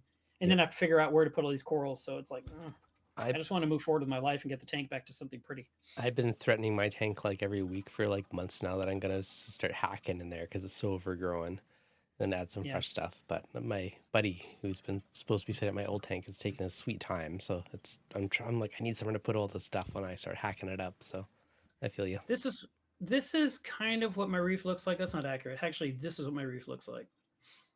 So that's my reef right now. Mm-hmm. And the glass is a little, actually, it wasn't even dirty glass. It was something weird with the lighting, but it did have that weird foggy look. But you can see all the corals at the top are, here, like I said, the other video I showed you, it looked better. The bird's nest, that huge colony of bird's nest on the top in the center, that's like 2 foot by 3 feet. Nice. Yeah, and that's massive. And it was really pretty. But now, like I said, this is from July 5th. And now it's at the top, and there's Mahanos coming out of the top, and the bubble tip anemones coming out of the top, and bubble algae coming out of the top, and all the bad things. And so I've got to go in there and start just cutting and trimming and hacking. So that is in the works. Yeah, it's one of those things that eventually just comes due, and you just got to do it. Yeah. It's hard though, right? Because you're like, I have all this coral, I don't want to, your tank to just be littered with frags. Well, my friend Ryan came over. Ryan's got a beautiful 1,000-gallon reef, and he came over to visit on Saturday. And he sends me this huge text. He goes, "Mark, we got to get your tank back to its former glory. This is terrible." And I said, "Listen, Ryan, you're 100% right. I don't disagree with you on any level. But the last 2 years of my life have been so busy with projects on the house, projects outside the house, Coral magazine that comes out every 2 months, my dog, my aquarium. There's so many things going on. And, I find that running all these little tanks steals time from the big tank. Yep. And since the big tank is okay and on autopilot and just growing on its own, it's like, It's fine. It's fine. There's no disaster happening, so I can leave it alone. So it just keeps growing. And it's something Richard Ross talked about many years ago when he said, if you're a good reef keeper, your reef will outgrow your aquarium. Yeah. Like, And that's really true. I mean, if you do everything right, you will run out of tank space. I have the far third of my tank. I have this giant millie colony, Yeah. and the base is starting to die off. Like, it's shaded, it doesn't get light, and there's torches beside it, which was a few heads. Now it's like a bazillion heads, and it's just stinging, and they're just like rubbing, and just, you know, the torch is killing off branches. And every time you look Yeah. at it, I'm like, it pains me to see these dead branches all on the side of it, but the torch is just tickling it all day. So it's like, okay, I should frag those. But I feel you. It's just like that free time thing is limited, so it's just keeps taunting me. And when I finally reach in the tank, everything's going to collapse. You know, when I start pulling, it's all going to like shatter. And I mean, even though I talked about how hard the stonies were, it's still going to break up at some point. Something's going to give. And when I do it, it's all going to be collapsing. And I'll be in the middle of basically a firestorm of stuff I have to deal with on the spot. Mm-hmm. You know, as it all rains down on everything else, I'm going to have to like declutter everything and keep pulling out skeleton, get down to the original rock. And then I get to plant some new corals. And that'll be exciting because if you look at this old, let's see if I have an old video. That's not crazy old. I feel like that's 2 Januaries ago. That was pretty nice. Looks good. Looks good. I've got a few videos stuck in. Look how pretty that was. That was a really nice time in my tank. Yeah, I would not mind having that again. It's hard though when stuff overgrows and it just takes over so much. But all those different SPSs, they were all, you know, homogenizing. They were doing pretty good together. You know, just they like weren't milk. You know, becoming a problem. But a lot of that I've lost because a few became massive. So now I'm down to scraps. Let's see. Here's another one. Let's see. How about this one? That was kind of nice. That was taken when there's a lot of blue lights. Again, that's pretty full. That was September of last year. Mm-hmm. Looks good. That's the beauty of me using my live stream software inside your live stream software. I can jump to videos. Oh, it's great. I love it. I can even say, hey, everyone, get a subscription to Coral Magazine today. All right. Look at that. You've got your own code in there. I do, yes. I'm slacking. No, I will say this on your channel. If you have an aquarium, you should have a subscription to Coral Magazine. So, I have a digital subscription. I bought like the 1 year, 2 year, whatever. Especially people in Canada that don't want to pay the extra postage. To get the digital for $20 a year is a bargain. Yeah, I know. You're not only getting the latest issue, you're getting the last 10 years of issues. I have to file my official complaint. Whenever I've bought Radions, they always came with this like free Coral Magazine issue. They never ever send me one. I was like, you punks. What a bummer. I know. So who was supposed to send that magazine to you? It wasn't Coral. Coral. No, I would think Ecotech would have to like send you a magazine. No, it was just like a coupon in the box. Never ever got my free copies. I was like, what is this crap? Probably didn't want to send it across imaginary line. That's like years ago. Years ago. Like, well, tell me what year and month, and I'll get you that exact issue, and I'll mail you that one from 2019. Very, very kind, very kind. I just had someone post a picture of his Coral Magazine. I can't remember what year it was, but the whole front was just ruined with water. I'm like, ruined. But he kept it because his reef tank was in the magazine. Oh, that's cool. And so I was like, dude, I have that back issue in my inventory. Mm-hmm. And I said, if you, I mean, for $16, I can send you a fresh copy that's not ruined by water. Well, he turns out, and I don't know when the issue came out because like I grabbed off the shelf based on the title. I didn't look at the date, but in 2019, his office had a fire. Something caught fire in the office. Dang. And as I can't remember what he told me, but something caught fire. And as the fire spread, it spread to his aquarium that exploded his aquarium and put the fire out mostly. Dang. So then the fire department came to put out the rest of the fire and they flooded his magazine as well as, his house. And, he was really sad because everything got ruined. I mean, it was guys come through your house with a garden hose, with a huge hose and blast water everywhere. You're going to be sad. Yeah. And he kept that magazine. He's like, one of the things he kept was that issue. So for me to send him a new one, I mean, it would have been great to send to him for free, but postage, and I paid for I paid for everything. I paid for the postage. I paid for the magazine. So yeah. $16. But he has a new copy of his original article in his hands now. That's and he's very cool. happy. And he did not complain at all. He was like, thank you so much. Yeah, no, that's awesome. I was happy I happened to stumble on his thread and see the post and that I had one of those because that was like the last one of that one issue that I had. So what does it take to get your tank in Coral Magazine? It has to be a great looking tank. Yep. And I liked there to be a story. Hmm. Like there's something about why. And we've had some phenomenal aquarium portraits with great stories. Like the one that's in this issue here. This is Hmm. our brand new macroalgae issue. Ooh. This one here was not a very complicated. Hang on, let me find the page. Aquarium portrait, 84. Yeah, I was scrolling past it. So this one here was pretty interesting to me because it is well, it's in metric, of course, because it was made in Germany and Italy. But it was basically like 8 foot 2 inches by 8 foot 2 inches by about 30 inches tall. That's cool And dimensions. the thing is, it's a huge footprint. It's 1,000 gallons basically. Hmm. And it says right here 1,136 gallons. Or if you want to use liters, 4,300, which sounds like I don't nothing. use liters for measuring a tank. See, Gallons it's only. small. It means nothing to you. It's like millimeters, right? So 1,136 gallons. It's a massive tank. Now the thing is, the guy built the tank himself. That's a cool. story. That's cool. He not only did he, get some or acquire the glass, but some of the glass that he used for this aquarium came from the walls of an elevator shaft, like where they had the glass Huh. walls. Yeah. Sometimes you see those in businesses. Some of this was from that. That's And cool. the guy is a blacksmith as a hobbyist, Hmm. not a metal guy, a blacksmith. The guy must be making swords and stuff, right? And he made his own stand. He ended up building the room. I mean, it was a really fascinating story. So That's cool. that got in there.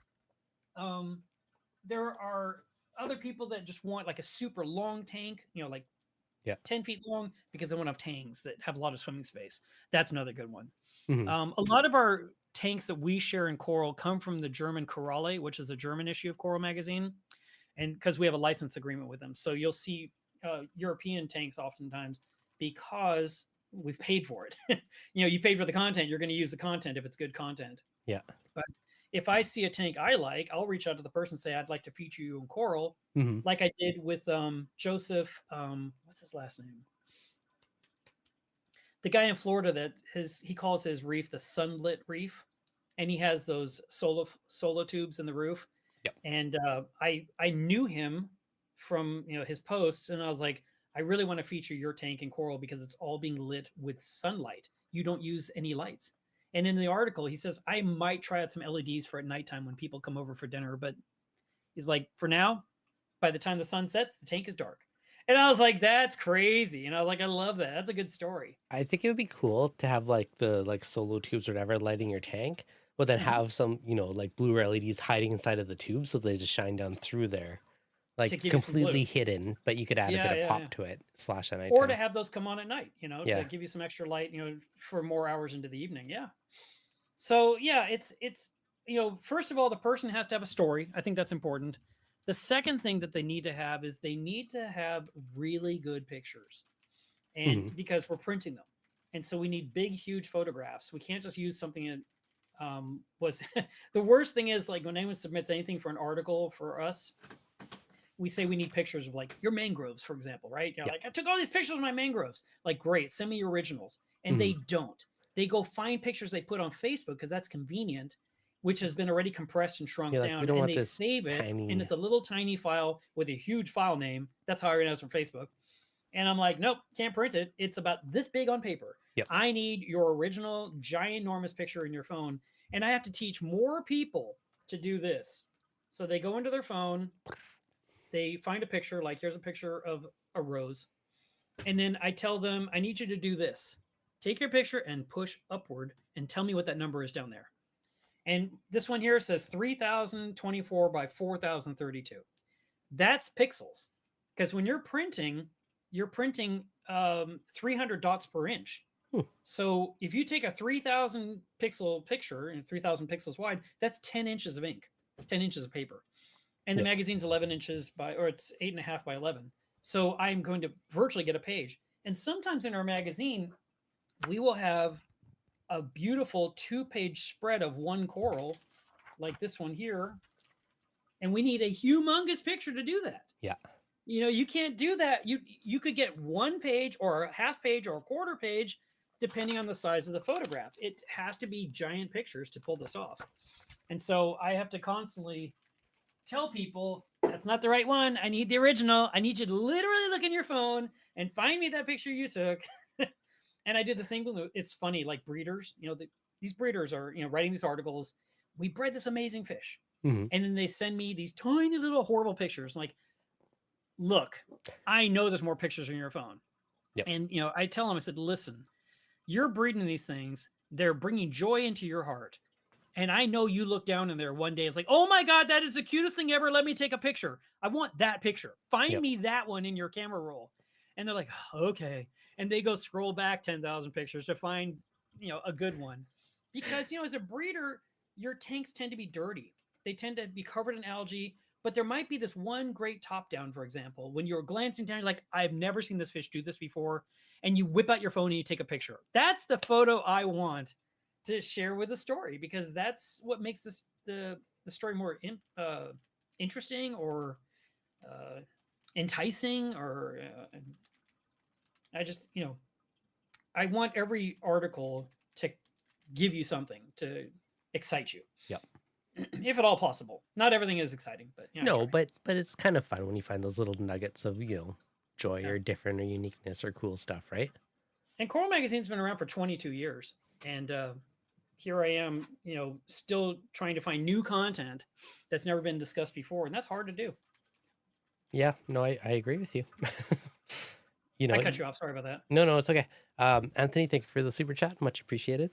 I was going to say, even doing YouTube videos all the time, right? It's like you're constantly trying to think of, okay, what haven't I done a video on? Like, what else, or what are you playing with, or what crazy experimentation or DIY, or, what's going on that week? So when you've done, I've been streaming for about 6 years. So I feel like I've pretty much covered it all. I mean, I've covered it all repeatedly, unfortunately. You can talk about skimmers every year. You can talk about sand beds every year. You can talk about cyanobacteria every year. But, there's a few things that I've never covered, like breeding fish, because I've never bred a fish in my life. Yeah. So if I ever get two fish to rub together and create some babies, I could do a video on that. Or I started, I've got some things in the works that I just haven't released. Mm-hmm. And if I ever get them to completion, I'll have a nice little video about that. But it won't be a live stream. It'll be a video content. Yeah. Because invariably, while there's lots of people that like long content. You and I both know that. You can tell by the views in your videos. There are lots of people that want the short content, and especially the people who are used to TikTok, learning it in 1 minute flat or 3 minutes flat. So with that, that's a completely different ball of wax I really don't want to get involved in. But I'm fine with showing them how to grow brine shrimp for 8 minutes. Yeah. Instead of doing a 2-hour brine shrimp talk, because that's a long thing. And who wants to sit through 2 hours of talking about brine shrimp? But there's actually plenty to say about it. Matter of fact, at some point in Coral Magazine, we're going to have a huge article about brine shrimp, and it's going to be awesome. But that was something that popped in my head today, and I've got a master plan for that one. So there's a little teaser for someday. Dun, dun, dun. Yeah, no, it's interesting. I don't know. That's a whole nother rabbit hole. Go down one day, all the content side of things. But yeah, it's like, I was just looking a second ago. I was like, I've done almost like 600 YouTube videos now, and like 300 or 400 live streams. Like, it's crazy. Yeah. But that's a lot. You've done more than I have, I think. I don't think I've done that many. I don't know what my total number is. Let me check. I know. I just quickly. But if you've got 1,000, you've definitely exceeded mine. I have 374. Well, YouTube at the bottom of the page says about. So 374 live streams and then 587 videos, which is crazy. Let me see. Mine says. Speaking of skimmers, Venturi versus mine says 776 videos. Good chunk. And it says 14.5 million views. Now I'm curious. And that's just on the about or whatever. When you hit more on your page, on your homepage, I hit more. I can tell you I lost 15 subscribers this week. Dun, dun, dun. It's like, what did I say wrong? Dang it. Okay, so counting videos and live streams, I'm assuming 957. Damn. Yeah, so you have more than I do. 10.9 million lifetime. Crazy. Yeah. Crazy. That many people have watched reefing videos. So, Yeah. all you wonderful people watching on the YouTube You're live all part of the streams, magic. you know, it's a good outlet. Like, I find most people in reef keeping are somewhat like obsessive with reef keeping. You know, it's like one of those traits. You like it, you're hardcore, and it's kind of like a lifetime, addiction hobby. And yeah, I don't know. I just like geeking out, talking about it. It's a good little way to just relax, and Yeah. it's good. I see a question from Mist Killer. I don't know what it stands for, but he wants to know the difference between Venturi versus Needle Wheel and which is the best brand.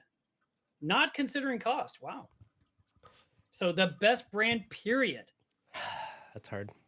No dollar limit. Best of the What's best your of the best of the best. best? Well, I've been using Nios. I love it. But for all I know, perhaps I don't know. I'd like to say Bubble King might or Deltec, one of those two might be the best of the best. I know they're pricey of the pricey, but I've never run one, and I've had to help tune a couple, and I Mm-hmm. was super frustrated. I was like, "This is ridiculous. These are really hard to Deltec? work." And yeah, the no the Bubble King, the one with the red and white PVC that So come I have from Bubble King now. Yeah. Germany. Yep. And it's got that special driver where you have to like tell it how many watts goes to the pump. And I remember I'd get a hold of Scott Leaf on Facebook. Like, hey, I got this skimmer on this tank and it's not working. It's, oh, you're running the pump at too much watts. I'm like, what? And he's like, yeah, you got to turn that down to like 18 watts. If you're running it at over 23 watts, you're going to have a problem getting it to dial in. Really? And I'm just like, that's insane.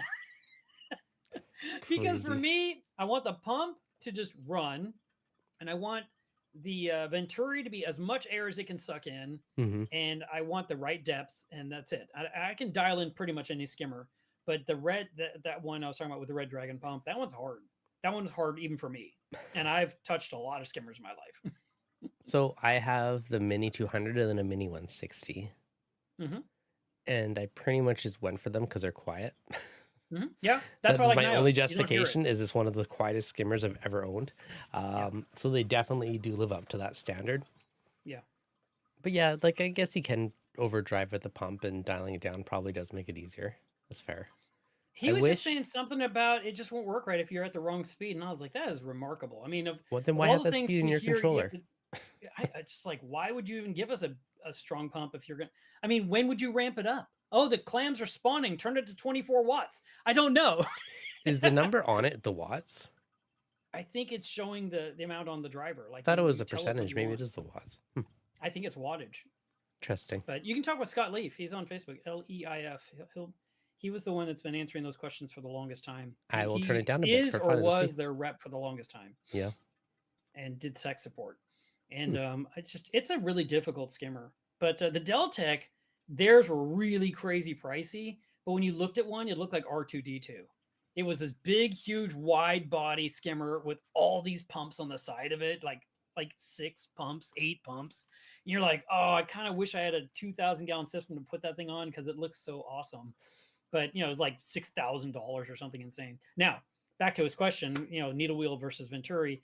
Love needle wheel. Needle wheel is my preference. Jeff from Life Reef thinks it's the worst thing on the planet and it's terrible. Why? And needle wheel's stupid and you always have to fix it. And like, I have had none of those experiences. When I was first, before the needle wheel came out, we just had a pump with, I can't remember what it was. Man, it's too long ago. I mean, we're talking like 15 years ago.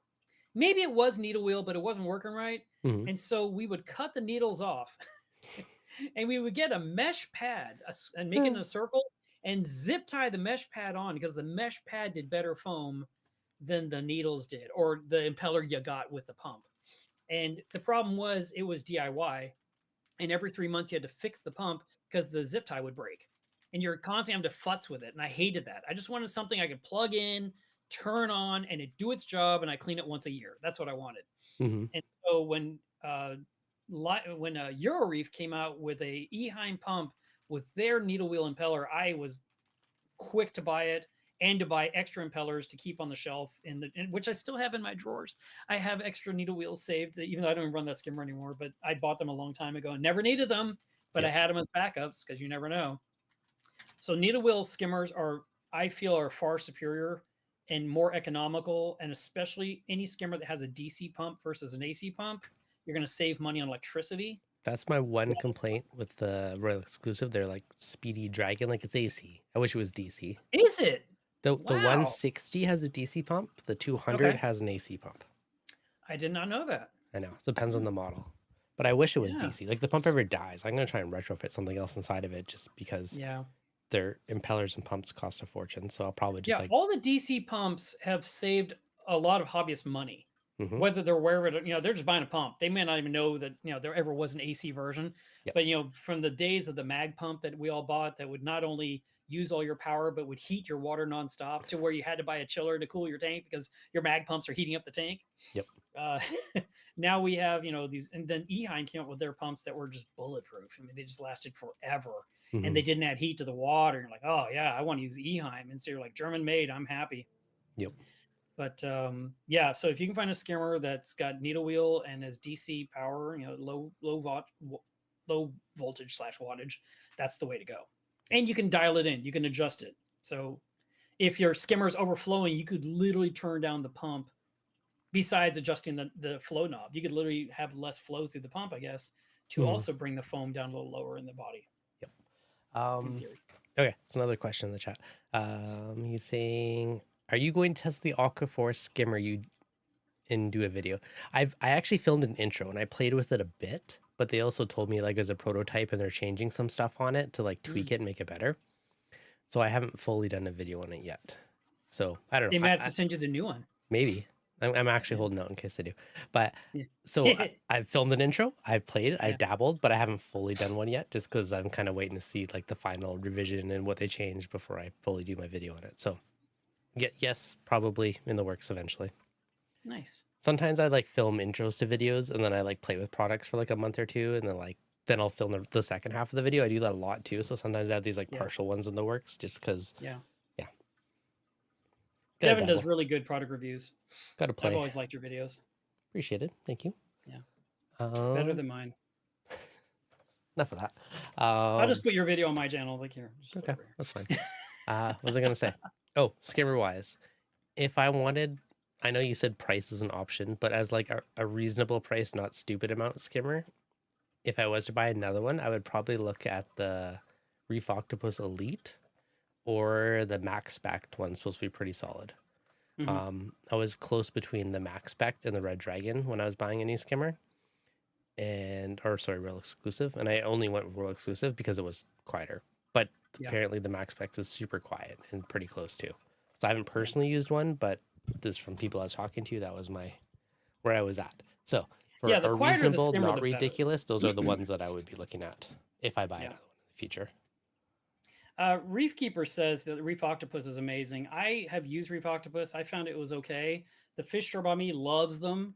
Did you have the Elite, like the fancier ones, or like the cheaper ones? No, it was a bigger one. Okay. No, but there's like the Elite ones that have like better, quieter pumps and stuff. No, I didn't use the Elite. Okay. I just used whatever it was called, Reef Octo at the time. Okay. I think it was called, or Reef Octopus is what it was called. Then later on they came out with Octo, and that one I haven't had a chance to put my hands on. I haven't had a need for another skimmer. I own a couple skimmers. They're right in operation. They're not broken. So it's like, why buy another skimmer? Yeah. Okay. But I saw that comment in here from Mist G Killer. I don't know what that stands. What does that stand for? Tell us. He says that he's using a 26-inch Life Reef Venturi against a Bubble King DC 180, and the Bubble King is killing it. And Jeff disagrees. I told you, Jeff disagrees with needle wheels. He likes Venturi. He thinks it's the best thing ever. And he strongly feels that way. I mean, they're both going to work. Which one's better? Personal preference, obviously, on some part, but. Well, the Venturi is going to use a bigger pump because you have to have that back pressure. You got to have a pressure-rated pump to handle pushing water through a Venturi. So you're going to be using more power, but which pulls out more waste is what matters. And this person says he's testing one against another. I don't know if he's got them side by side in the same sump or he's running one for a month and running one in the other and then measuring skim it. I don't know what's happening here, but it's good to test. It's good to know that kind of stuff and find out what you like, what you prefer. Yep. But I had my Euroreef forever. I thought I'd never get rid of it. And actually, I have not. It's still in my house. It's my huge, ginormous. I brought it on my live stream a few weeks ago. I held it up. People were like, holy crap. And I was like, yeah, I've had that thing forever. It's like, there's no reason to get rid of it. There's nothing wrong with it. It's not broken. It's Yep. just I'm not using it. And then I've got my Nios that's doing a great job, and it doesn't add any noise to my house, and it's using far less power than 2 Eheim pumps, and so I'm happy to use it. Yeah, that's a good way to go. No, I actually really like my Naras as well. The Bubble You have King's one? definitely quieter, but the Nias was still pretty decent. Yeah. But yeah, I mean, my Nios, Mustang I've been killer. running it There for you go. so many years, like I said, 5-6 years, and the pumps. I had a problem in my tank where ICP test said I had tungsten in the water. Mhm. And so the guy told me, you need to check your tank for all magnets. So I checked everything on the tank. Finally, I pulled out the protein skimmer and took out the 2 pumps out of the skimmer because they're inside the core. And both impellers have a magnet that's coated in plastic, and the plastic was cracked like a lightning bolt, just cracked. Dang. But there was no rust. There was no like, there was no like, it was nothing bad. It just cracked. I'm like, is that enough to give me tungsten in my water? Is that enough to kill coral? I don't know. The question So is, anyway, I were you spent deficient tungsten? Was it a benefit or? no, it was too high. He's like, this is Okay, a okay. problem. He's like, you need Yep. to find this problem. And it's not even part of your ICP. It's that the ICP guy said, Mark, I just happen to notice your tungsten's crazy high. I want to give you a heads up. I'm like, that explains why I'm losing these corals. I lost all my Lobos and I couldn't figure out why. I mean, just literally just took them all out. Dang. And so I tried for months to get new impellers. For months. Like 3-4 months. Couldn't get them. Ecotech could not get them. So then I emailed the company that, emailed Nios and said, Mhm. I'm coming to Interzoo. I will be there at the show. You have a booth. Bring the impellers or bring me the entire pump with impellers. I'll buy them at the show. I didn't even know you can't buy things at Interzoo. But they just said, we'll just give them to you. I was like, okay, great. Bonus. So I showed up, and when I got there, they said, these have European plugs. I was like, well, I need American plugs. Like, well, we can bring those on Friday. I was like, I leave Thursday. It was like, I won't be here Friday. Okay, is So- it just the plug or is there a difference? Can you just chop the end off and put on your own end? I have no idea. I just told him, I said, I need the American one, I mean, they make them. They Yeah. just brought the wrong one to the show. So I asked someone else to do me a favor, and he says, absolutely no problem. I'll get those from them on Friday. I'll ship them to you when I get back to the US. I was like, thank you. So a whole month goes by, and I write him like, hey, so did you ever ship those pumps? Are they sitting in your suitcase? What's going on? And he says, oh, they didn't bring them. They forgot, didn't even bring them. I was like, oh my God. So I called up Ecotech. Now I'm pissed. I've been trying for so long to stop killing coral and to solve this. And they said, Mark, we don't have them. I said, I hate to ask this of you, but at this point, I feel like you should ask your manager if you can open a brand new skimmer and give me the 2 pumps out of the new skimmer, because I've done everything in my power to get these pumps through you or through Nios with no luck, and I'm losing livestock. I mean, come on. And he said, I'll call you back. And he called me back and he said, Mark, you can't do it. And I was like, Dang. So he said, but I can give you a deep discount. And so I bought a brand new skimmer, a brand new Nios with 2 new pumps. Yep. And I pulled my dirty, crusty one out, put my brand new shiny one in, went right back to skimming, which was great. Problem solved. And 2 weeks later, a guy in Florida posts how he just replaced his impellers on his Nios skimmer, the same one I had that he bought from BRS. You know how mad I was because I just bought an entire skimmer because I couldn't get these impellers, and he was able to buy the impellers 2 weeks later. Ah. They were probably my impellers that now they're sitting on the shelf. Mm-hmm. And he probably solved his problem for like $40-$60, where I spent I don't know how much, $600-$700 or whatever I paid for my skimmer. Well, if you ever break apart, I mean, you're good. Yeah. Well, I still don't have a backup pump sitting here, so there is that. One day. Yeah. Yep. Do you guys think recirculating skimmers are the way to go? What? Recirculating skimmers. I've never used a recirc. Me too. Me neither. Sorry. I've just had the kind where it pumps water in, does its job, and it comes out the other side.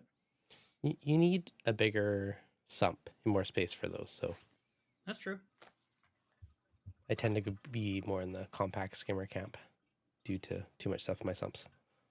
I like his comment. He said that he is running them side by side in the sump, and one's got darker skimmate. That is a really good test. I like that. Mm-hmm.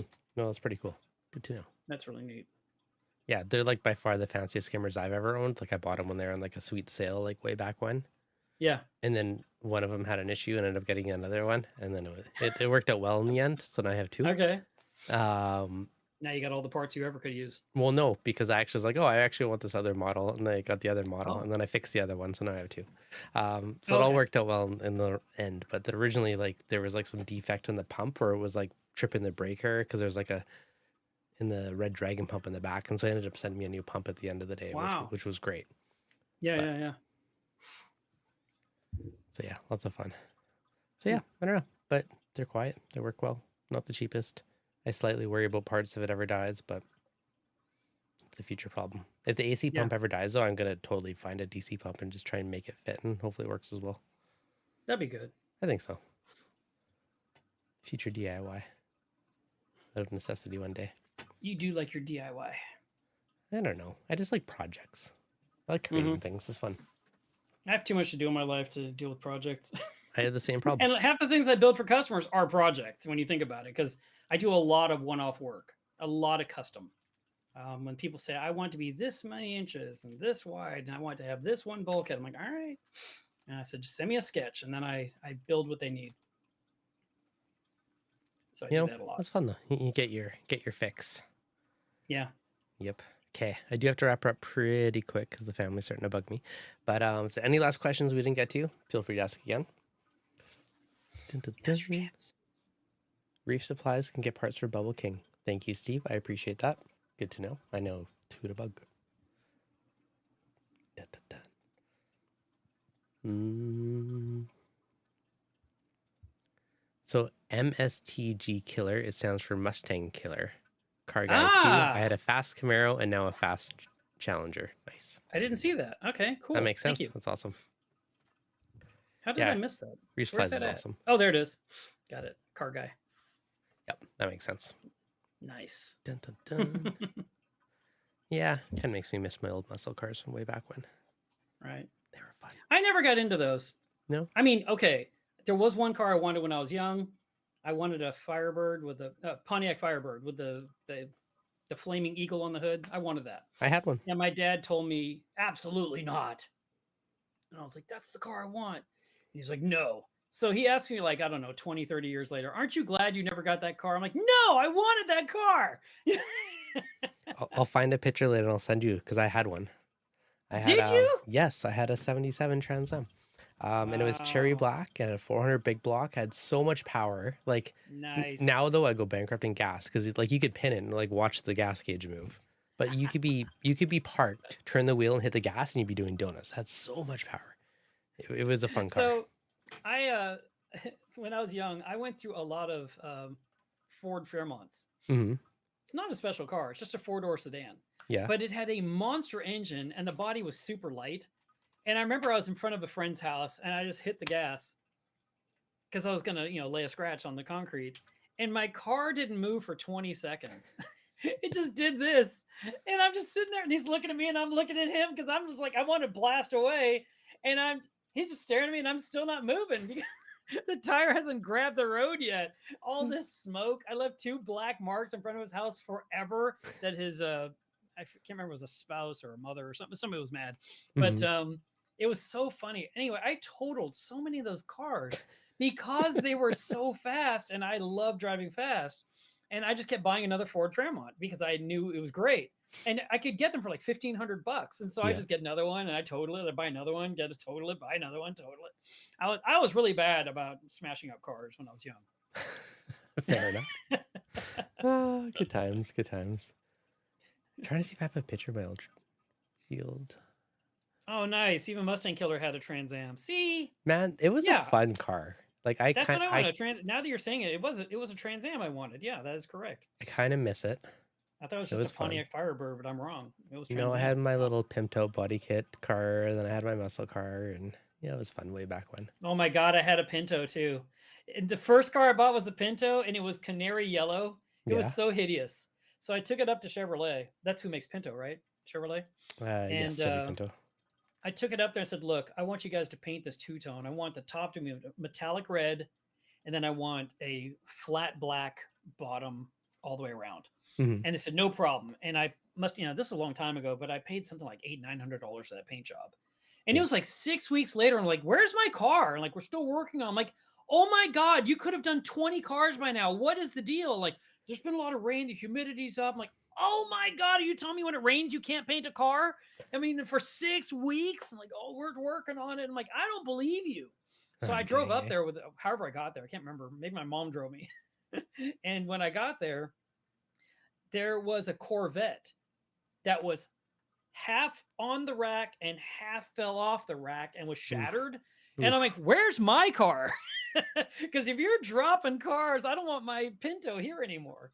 So anyway, yeah, it was a nice little car. I added louvers on the back and I had lights underneath, and I had the CB radio on there because that's cool. Had a tape deck. Oh my God. Yeah, this is all the important things you had to have back then. That's awesome. I drove around like a lunatic.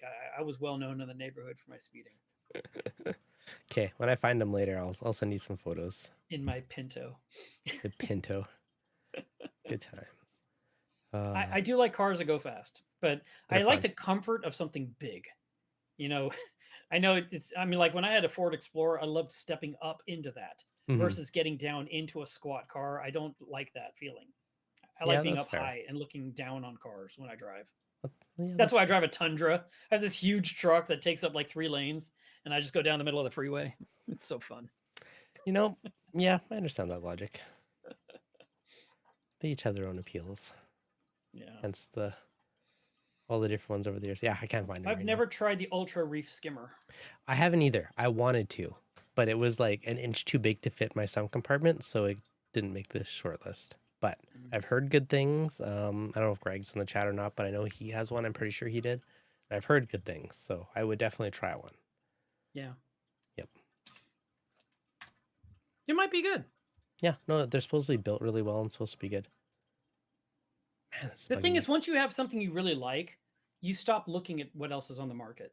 True. And you just don't know enough about that other thing. I mean, you can go to shows and learn more, but until you get your hands on one and get it all wet, you just don't know. Yeah, no, it's true. And you have to have it for a while to like really get to know it and figure it all out. Yeah. All right, guys. Got to wrap her up. We'll dig into cars another day, but tons of fun. It's bugging me that I can't find that photo now because I had like a really nice one too. Yeah, make sure you find it. Yeah, well, I'll find probably it. On your Facebook.